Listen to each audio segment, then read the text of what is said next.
You're listening to Crossword, where cultural clues lead to the truth of the word. And my name is Michelle McAloon, your host. In honor of Memorial Day, which will be this Monday, I'm re-releasing an older podcast that I did with Alison Maker, and she wrote Making the Best Years of Our Lives, the Hollywood classic that inspired a nation. And that actually came out in 2022. And the reason why I am re-releasing this is Peggy Noonan of the Wall Street Journal wrote a beautiful editorial about how classic war films remind us that as long as we're alive in America, we're all in this together. And her opinion piece is called Memorial Day and the Best Movie of Our Lives. It's still currently up on the Wall Street Journal website. So I thought this Memorial Day, especially of all Memorial Days, as we kind of start celebrating the end of the 80th year of the end of World War II, we maybe need to remember the men and women who've gone before us, who've sacrificed their lives for our nation. And it's just a good time to remember who we are and what we are as Americans. I hope you enjoy this. And you know something? Happy Memorial Day. When you're celebrating and having a good time, drink a beer, have fun, but remember all those men and women who have given something up in their lives or their whole life for our nation. Thank you. God bless.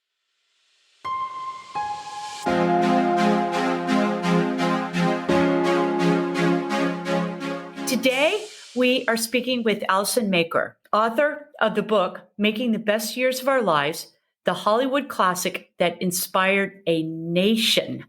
Well, Alison received a public scholars grant from the National Endowment for the Humanities for this book. She's also the author of Rewrite Man, the life and career of screenwriter Warren Scarron, published also by University of Texas Press, and Chainsaws, Slackers, and Spy Kids, 30 years of filmmaking in Austin, Texas. She holds a PhD in film history and taught for more than 20 years at the University of Texas at Austin, Texas State University, Austin Community College, and the Austin Museum of Art. A former film critic, she currently works as a freelance writer and ghostwriter and lives in Austin with her husband and son. Welcome, Alison. Thank you so much, Michelle. All right. I'm excited to talk about this movie, and the name of the movie is The Best Years of Our Lives. It came out in 1947, correct? 1946. 1946, okay. Yeah. It is a blockbuster of a movie. It was a blockbuster when it came out. It is a good, what is it? Almost 3 hours long. 171, 172 minutes. Yeah. Okay, a great movie. I have had a lot of personal interaction with this movie simply because my father-in-law, Colonel James J. McAloon, was a World War II veteran. And my husband, Brendan McAloon, who is a retired Army colonel.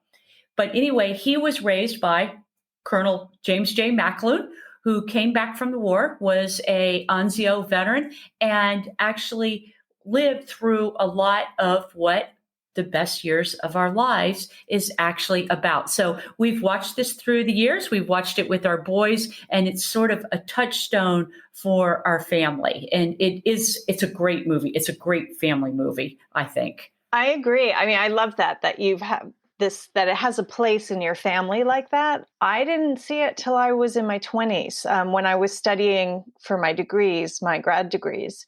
And as I say, I've said before, I love film history. So obviously I loved getting those degrees, but you don't love everything, right? We don't, like, I can respect certain movies, but I may not love them as much. But when I saw this movie, it just really knocked me back because it felt very relevant and fresh, even though it had been made in the 40s. Yeah, it's so powerful. It is really powerful, and it's funny, it's grim, it's heartwarming in lots of different ways. Give us a synopsis of the movie. So the movie starts when the main characters, played by Dana Andrews, is Fred, Frederick March as Al Stevenson, and Harold Russell, who had only been in an Army training film before he appeared in this film.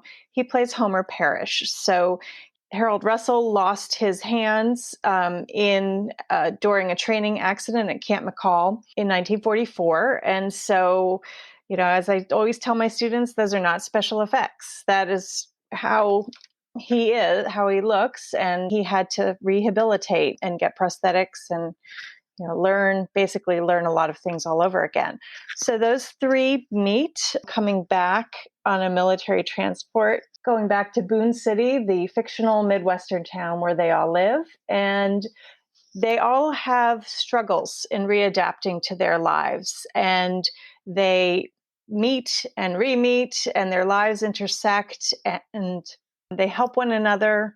They fall out of friendship. They fall back into friendship. Fred becomes enamored of Al's a young adult daughter, played by Teresa Wright. Fred comes back to a wife he barely knew, right? Very typical sort of military situation, especially at that time, played by the wonderful Virginia Mayo, who really hadn't done dramatic roles up till that point. So their marriage is definitely rocky, and Peggy sort of comes into that. And then Homer comes back to his girlfriend, Wilma, who lives next door, and he is struggling with himself and also just struggling to reintegrate and to find purpose again in his life. And so all of those stories weave together throughout the film. The film ends with a wedding and probably one of the worst proposals in history, but I love it. I think it's just so realistic and wonderful and hopeful. And that's pretty much the movie. It has this cast that's just, most popular actors at the time. Dana Andrews, who had just done the film noir Laura. Teresa Wright had done Hitchcock, Shadow of a Doubt during the war. Myrna Loy was known from the Thin Man series. Frederick March was just a really respected actor, did drama, did comedy. So, and Virginia Mayo, as I said, she had done a lot of comedy, and she was on producer Sam Goldwyn. She was under contract to him, and so he wanted to use as many contract players as he could, and that was one reason she was in the movie. The actors that you describe are all wonderful, but there's kind of some behind the scene that doesn't really make it to the screen, but influences the screen and is as much an actor in the eventual production of the movie as the physical actors. And that is the relationship between Samuel Goldwyn, the producer, William Wyler, the director, and Harold Russell is also he's actually, I think, a very, very big part of this, because he in many ways represents the reality of the war, the PTSD, the handicap that is coming back from the war. So you've got these three things that are very operative that really come and play out on this movie. Let's talk about the director. William Wyler and his story, because his story is unique too. He comes over here as an immigrant. Tell us that story.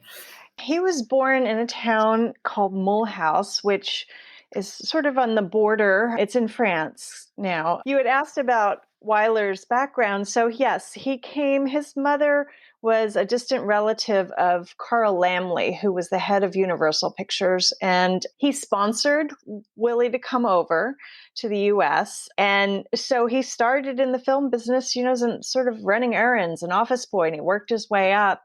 And by the time World War II, well, even before Pearl Harbor, he was watching what was going on in Europe because of his relatives. He tried for and was successful bringing over relatives to the U.S. to get as many family members and relatives as he could. Was he Jewish? His mother was Jewish, yes. Jewish, okay. So yeah. Jewish, yeah. That became an issue for him, once he did go overseas. He was making documentaries, and he was with the Royal Air Force. And after he made Mrs. Miniver, and it won the Best Picture Oscar, definitely the military was very concerned about his movement around and if he, should go down and become a prisoner of war. And so in order to make his second documentary, Thunderbolt, he kind of defied orders to go back up and get the last shots that he needed for that documentary.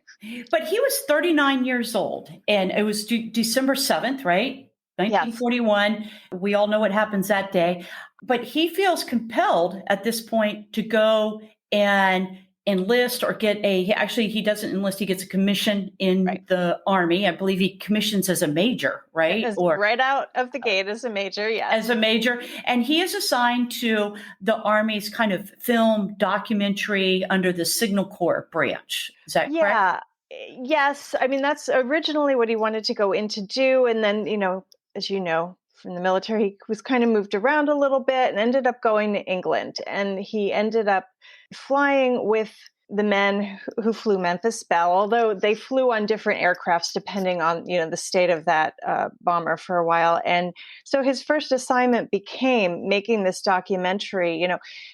For a lot of the filmmakers, their assignments overseas were to make films that would show the public what the war effort was about. What it meant to, fly a bomber, what was being done, where were the bombs dropped, that kind of thing.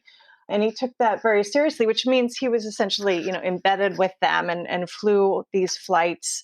Depending on the aircraft he was in, he could either work a camera or not. He would have to send pilots up with cameras. Okay. He was really, he was in a B-17. He was, yes. He was in different aircraft, but he really was, and he was flying combat missions with the men. So he truly was sort of an embedded reporter even before that word became into existence, an embedded reporter. So he makes one movie that is actually very successful, Memphis Belle, right? And he's able to get that distributed, and that really shows kind of the war effort in Northern Europe at the time. Yes, it was shown in theaters. Originally, these films, they weren't always shown as features, but Memphis Belle was shown at the White House. It was really given sort of big treatment, treated as a Hollywood film. Very successful. The men who flew with did a whole tour of the U.S., and Wyler brought them. They were brought out to California, and Wyler did some final voiceover with them for the film. And he also threw them a big party, a very Hollywood party, and said, tell me your favorite film stars. I'll make sure to have as many of them there as I can. So it was a big deal. His service meant a lot to him too. It was very important to him to be a part of the war. His wife was sort of resigned to it because he left when their child was only, I think Judy was only a few months at that point. She said, basically, what could I do? It was everyone's situation at that time. He actually receives a Legion of Merit for his service in the military. But it doesn't go as well as planned because he becomes injured filming a movie. Can you describe that a little bit? Yes. What happened? He was making his next documentary, which would be called Thunderbolt. And he was going up for some final shots, atmospheric type stuff he wanted to shoot up flying the coast of Italy. And he had dealt with the noise being a problem, sort of not having his hearing once he came back. This time, it just didn't come back. And very quickly, the doctors were saying, I think you just need to go home. You've lost your hearing. And devastating. Sent him home by way of ship, where he just had to kind of deal with this situation. His hearing came back a bit in his left ear, but he was deaf in his right. He came back and was on the East Coast for a while. He didn't go directly home and to California. And I write about that reunion with his wife and his mother, and just kind of how he was just a shell of the person that they had known when he had left, in part just from having been in service and in those situations, having lost a ton of weight and all of that, but also now not being able to hear and having this disability and being despondent, really. As he said to his wife, what are we going to do now? And because he's a director, you have to be able to hear. That's sound is part of movie. But you write that he uses this kind of experience to go into the best years of our lives. And his wife was very instrumental in understanding this awkwardness, this tension of being gone for so long and then having to come back as a married couple. And what I like about the best years of our lives, it follows three couples in very different phases. So you've got a long-term married couple, you've got a newly married couple where the marriage is on the rocks, and you've got a couple newly forming. And it kind of shows each how the war affected those relationships. And it seems very realistic, very plausible. I agree. None of the women in the film were recognized with Academy Awards for their work. It was very important to me. Obviously, when you ask me to describe the plot of the film, I start with the three men because it really does showcase them.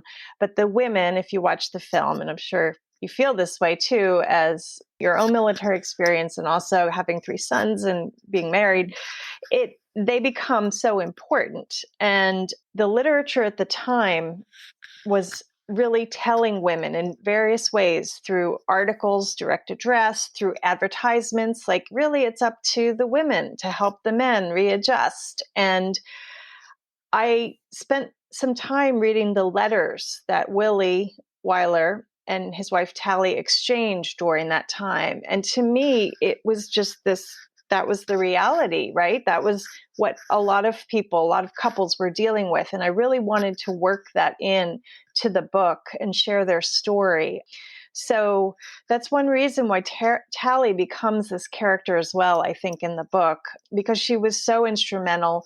Their older daughter, Catherine, told me she basically, especially after he came back from the war, she had to kind of communicate for him in the very beginning. She took the phone calls, especially when he was working to finish up Thunderbolt, which wouldn't be released for a year or two after Best Years.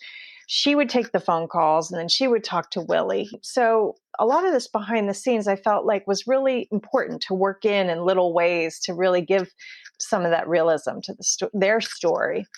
Oh, absolutely. And it continues today. Army wives, Army spouses, military spouses.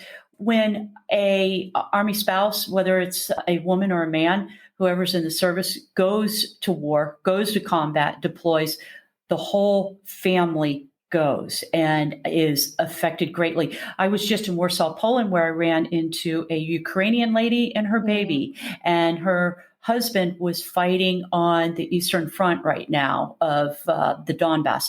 And you know what? She was as much affected by this war as her husband was. Their lives had been completely rearranged. And I think you do a very good job of bringing that out in the book, because you really see that in the movie, that these women are having to react to these men that are coming home who have been so severely affected by the war and their reintegration into society.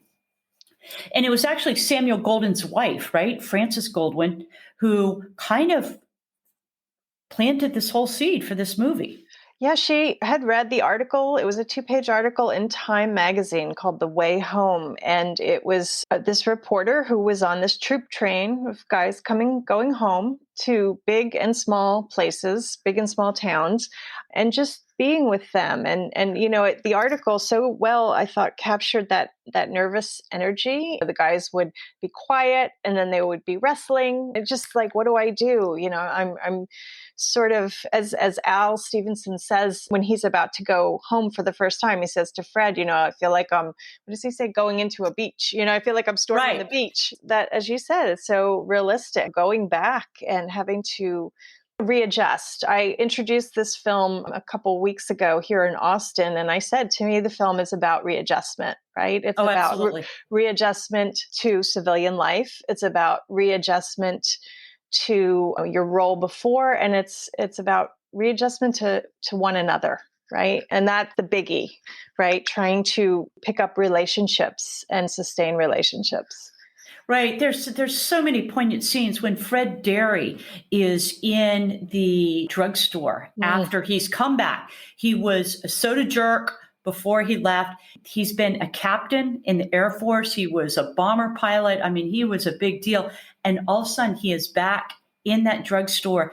And how they film that, you get his disorientation, kind of like, what in the heck has happened to me? I mean, you kind of get him trying to put his hands around his life, and it's palpable. The scene it's such a strong scene. I think a lot of ways because I've seen it with our veterans coming back too, where they're trying to grasp what just happened? Where am I now? So, yeah, I agree. I mean, even the way they sort of overstuffed that drugstore, right? It's the right. post-war consumerism where there's so many products on display. And in the intro to the book, I talk about the scene in Hurt Locker, Catherine Bigelow's film, which I know people in the military, some have trouble with that film because of its inauthenticity in certain ways, or inaccuracy, maybe it's a better word.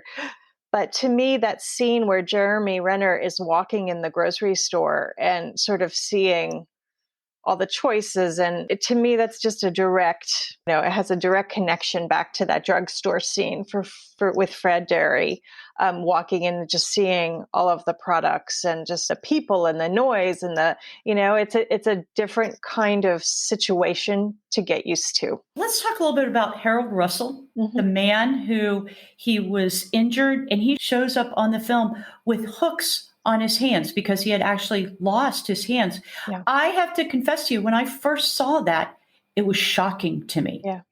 Yeah.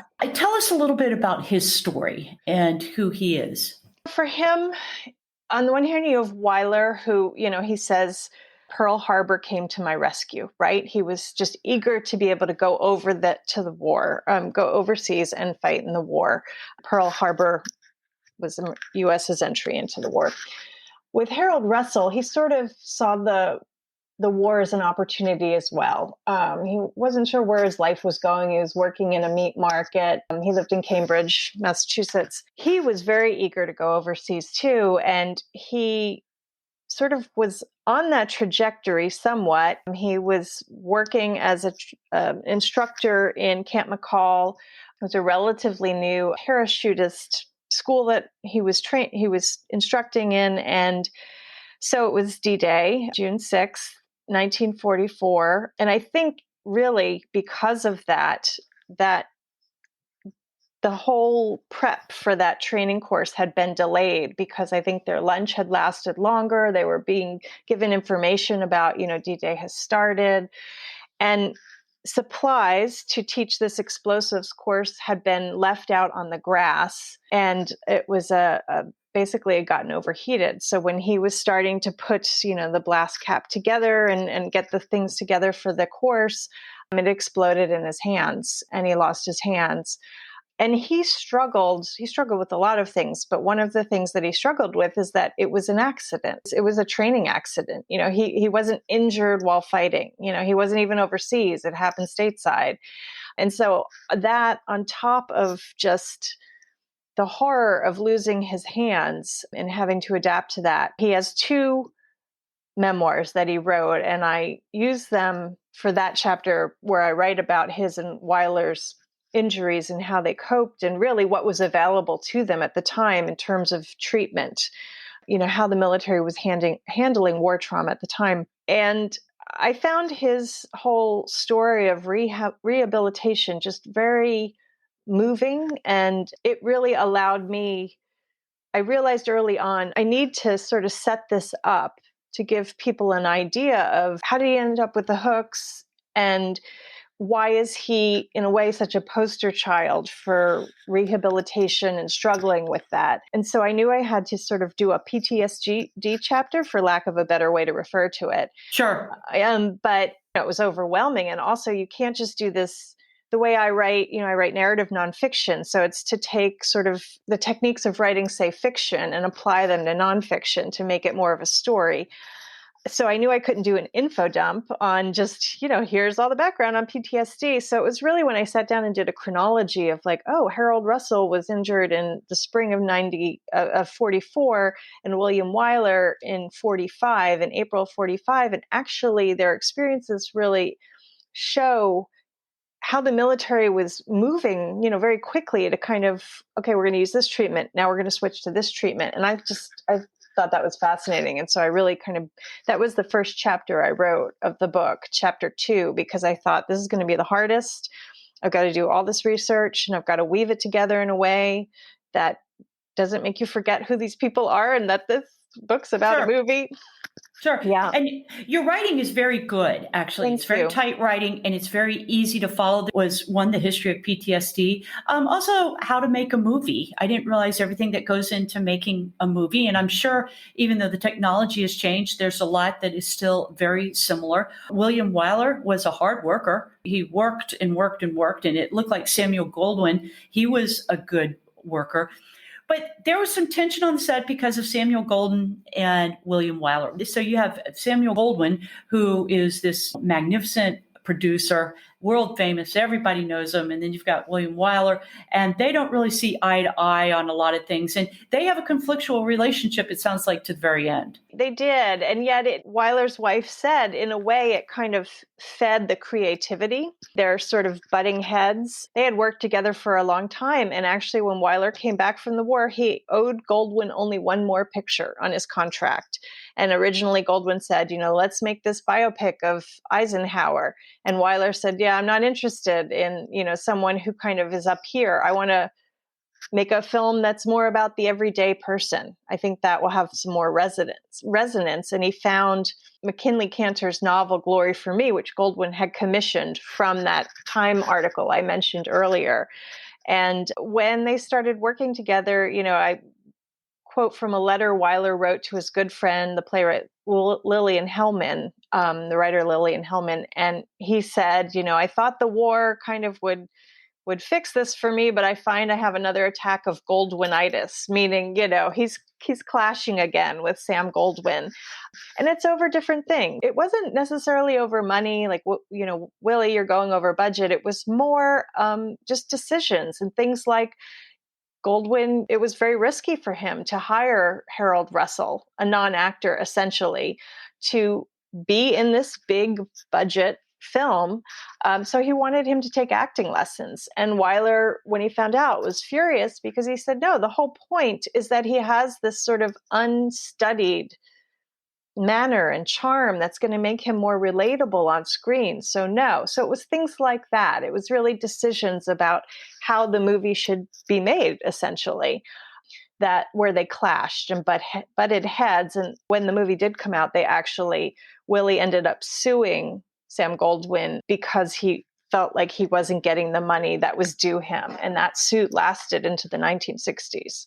Wow. But I tell you, the find of Harold Russell, because he's a good looking guy. I mean, and he's not good looking in that he's off putting. He's good looking in like The Boy Next Door. Yeah. And you feel very comfortable with them.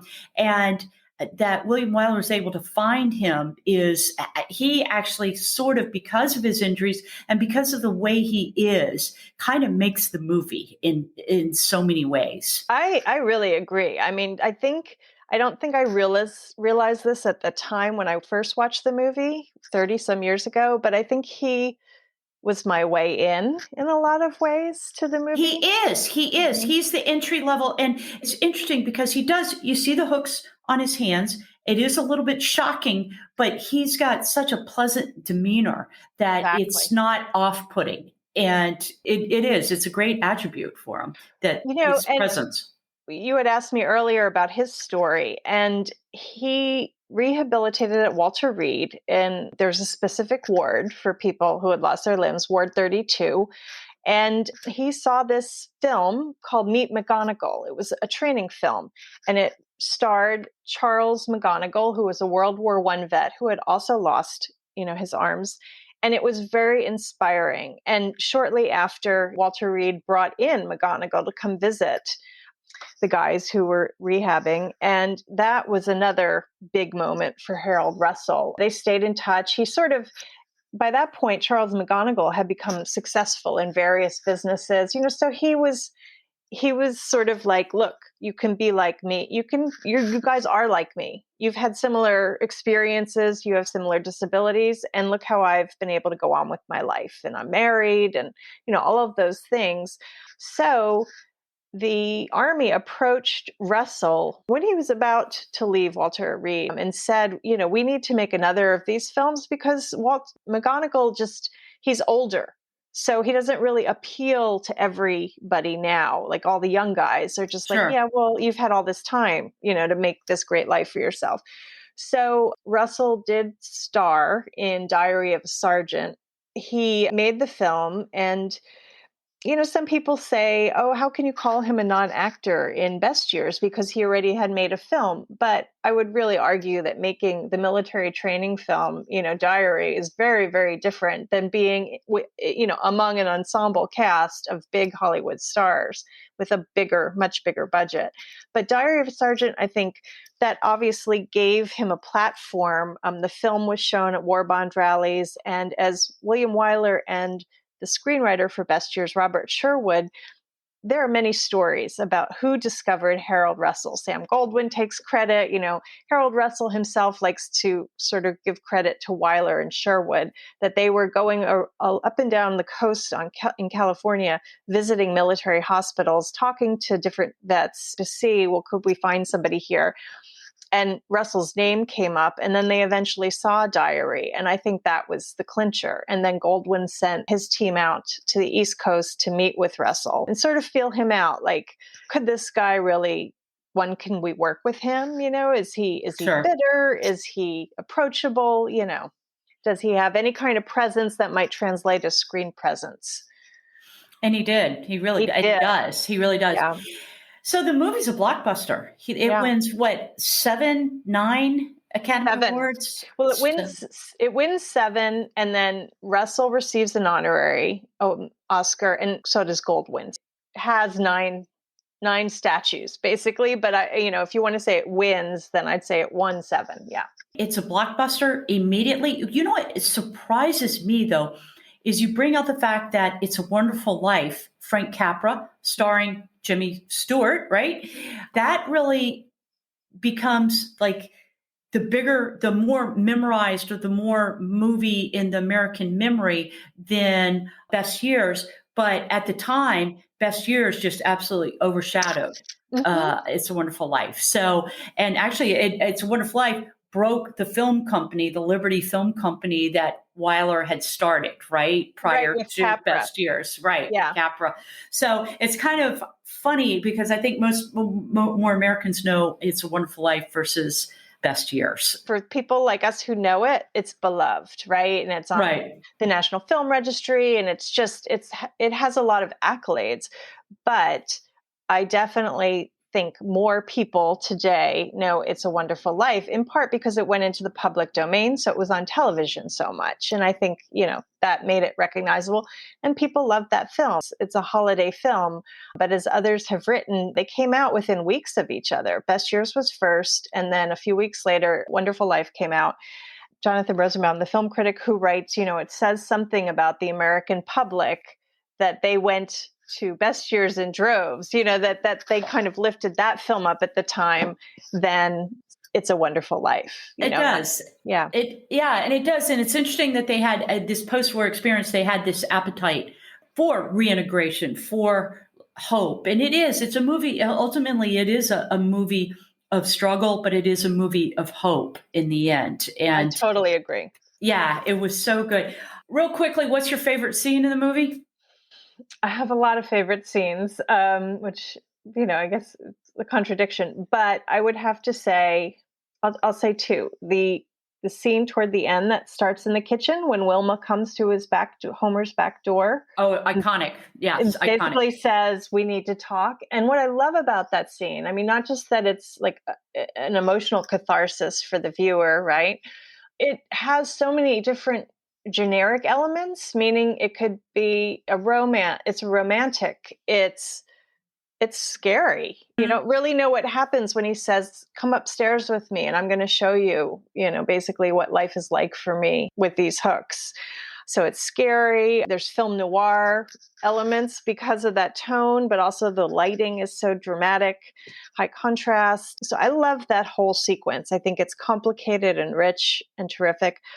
But I also love the soda counter sequence where Homer basically gets into a fight with someone Sure. who Yeah, that's says, great. yeah. Yeah. And it's kind of a personal reason that I love that because my father became disabled late in life. I think this might go back to the very first time I saw the film. That scene begins when this guy is at the soda counter. Homer comes in. Fred says, "Hey, Homer, what can I get you?" He starts making him a sundae. And Homer can feel this guy staring at him, right? This guy who moves a stool closer.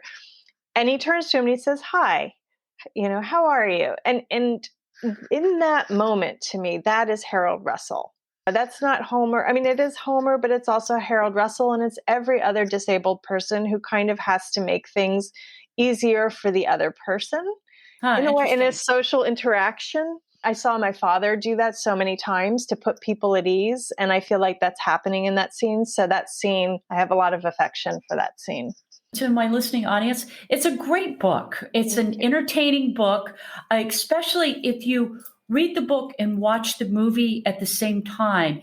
You see the movie in such a different light. So the movie without the book, it's still a great movie, but the movie and the book, it really you feel like you kind of get to peek behind the curtain with this book. It's well written, very easy to read, I thought, and very interesting and kind of sheds light on that immediate post World War II era, shows a little bit light on Hollywood and kind of the American mindset. So it's a great book. I really congratulate you, and I hope this does really well. Oh, thank you so much. I really appreciate that, especially someone who has a military background. That was such a hard part. It's like, oh God, getting all the terms right. The dedication of the book is it's to you and your families, to everyone who served, but it's also to my college roommate, Michelle Melland, who was in the Army. She was ROTC when we were students at Notre Dame, to my father-in-law who was served in the Korean conflict, and to my late father who also did. So it was like, I don't know when I decided to dedicate the book, but I think I was like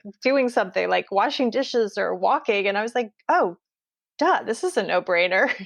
Yeah, I love the end of your book where you talk about really the book is about hope, and it's about us able as human beings to adapt, to adjust, and to look forward because we ultimately, our humanity is hopeful and we are a people of hope. I think this book, the movie, it all kind of shows that we can go through a lot, but we have a lot, and a lot of that is the future and hope. So it was such a great book. And the name of the book is Making the Best Years of Our Lives, the Hollywood classic that inspired a nation, and it's University of Texas Press. And sure. Well, thank you for taking time out of your busy schedule to speak with us about this wonderful book. And I hope other people go watch the movie and enjoy the book as much as I did. Thank you so much. I'm so glad it resonated with you.